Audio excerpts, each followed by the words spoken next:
In today's video, I'm going to show you how to delete an extra page in Google Docs easily and quickly.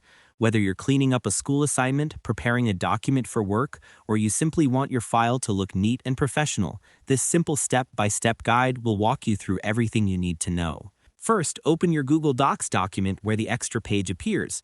Once you're inside, scroll down to the bottom of your file and locate the blank or unwanted page.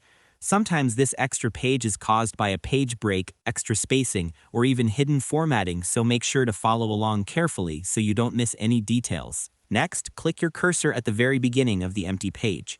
If you see any extra blank lines or spaces, simply press the backspace key on your keyboard. Most of the time, this instantly removes the extra page and pulls your content together neatly.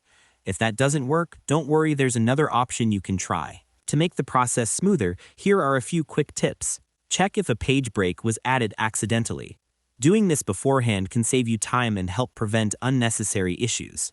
If you suspect a page break is the cause, click at the top of the unwanted page, then go to the Insert menu. In the drop-down, look for Break, and if you see Page Break already selected in the document, delete it by pressing Backspace again. This removes the forced empty page instantly. Once you've completed these steps, take a moment to scroll through your document to make sure everything looks neat and there are no hidden gaps. After that, you should be able to continue working on your document without any interruptions. It's also a good idea to check your spacing and format, then line and paragraph spacing. Taking this extra step ensures everything runs smoothly and keeps your document looking clean and professional. And that's all there is to it. By following these simple steps, you'll be able to delete any extra page in Google Docs easily and efficiently.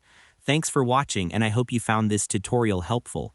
If this helped you out, feel free to share it with others who might be facing the same issue. Why not make someone's day easier?